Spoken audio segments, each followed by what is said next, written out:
May tanda eh. Meron siyang magagawang tanda. Yung Antikristo na yan. Yan. Para yan, i-focus mo sa Papa sa Roma. Mali yan. At para sabihin mo na yung Iglesia Katolika, yun yung Babylonia, mali rin yun, Brad Josel. Bakit mali rin po yun, Brad-Eli? Kasi yung dakilang Babylonia, yan ang ina ng mga patutot at mga kasuklam-suklam sa lupa.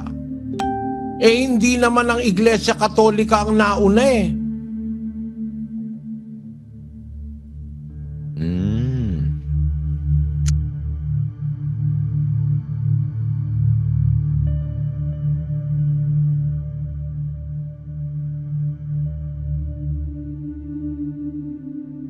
Sabi, ang interpretasyon kasi nila dyan, ang Iglesia Katoliko daw yung patutot na Babylonia, kasuklam-suklam sa lupa, ina ng kasuklam-suklam, ina ng mga patutot.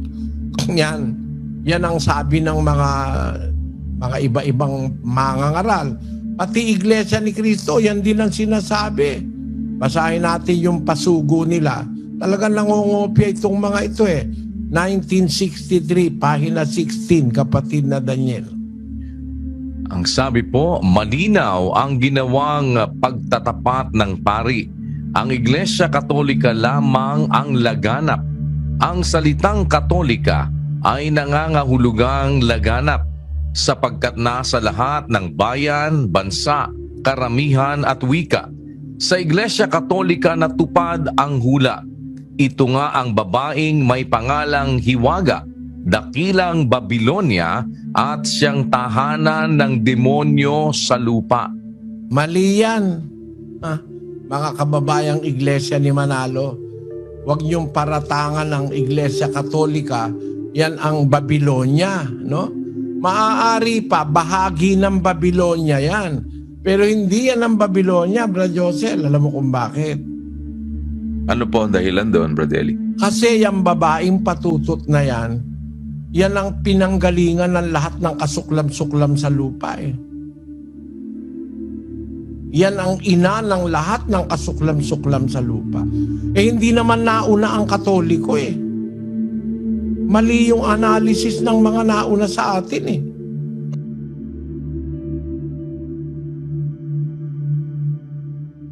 Hindi po siya ang pinagmulan nitong lahat nitong mga babae. Eh alam mo ba yung dakilang Babylonia kung ano yon, Brad Joseph?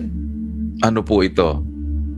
Pinanggalingan ng lahat ng mga patutot sa lupa. Ina siya ng mga patutot at kasuklam-suklam sa lupa.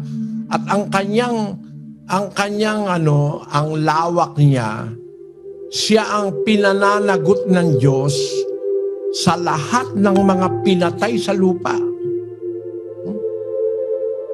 18:24 ng Apokalipsis, kapatid na Daniel. At nasumpungan sa kanya ang dugo ng mga propeta at ng mga banal at ng lahat ng mga pinatay sa lupa. Nananagot pala itong dakilang Babylonia ng lahat ng pinatay sa lupa mula kay Abel at sa mga propeta. Eh sa panahon ng mga propeta, wala pa naman ang Iglesia Katolika eh. Paano mong ipaparatang sa kanya yan? Mali ang paratang nyo na Iglesia Katolika. Bakit? Eh kasi hindi pa naman kami umiiral nung patayin si Abel. Hindi pa kami umiiral nung patayin ng mga propeta. Pero namana yan ng Iglesia ni Manalo. Pakinggan nyo ito. Ay ginagawa ng unang Babylonia na siyang sistema ng unang pagtalikod. Pero sino ho nagmana niyang sistemang yan na papagkumpisali ng mga tao sa mga pari nila? Ituloy mo. Ito ang sikreto ng kapangyarihan ng mga pari ng Iglesia Katolika Romana ngayon. Sa makatwid ang nagsasagawa ho ng unang kulto ng Babylonia na magkumpisalang mga miyembro para mahawakan sila sa kapangyarihan ng mga pinagkukumpisalan nilang mga pare. ay isinasagawa ngayon ng mga pari ng Iglesia Katolika Apostolika Romana. Ang itinatanong ko, paano napasalin sa Iglesia Katolika ang sistemang ito ng kulto ng Yan ang turo ni Manalo. Ang Iglesia Katolika ang kanilang sinisisi ng kulto ng dakilang Babilonya. Pero kung naiintindihan sa Biblia ng lahat ng mga ngaral, hindi mo ipaparatang ito sa Katoliko lang. Hindi, Brad Josel. Kasi ang dakilang Babilonya, ang inaakusahan o ang inilalagyan ng kasalanan ng Diyos, sa kanya ipinapataw ng Diyos ang kasalanan dun sa dakilang Babilonya, yung babaeng patutot na yon, nasumpungan sa kanya ang dugo ng mga propeta at ng mga banal at ng lahat ng mga pinatay sa lupa, kasama si Abel.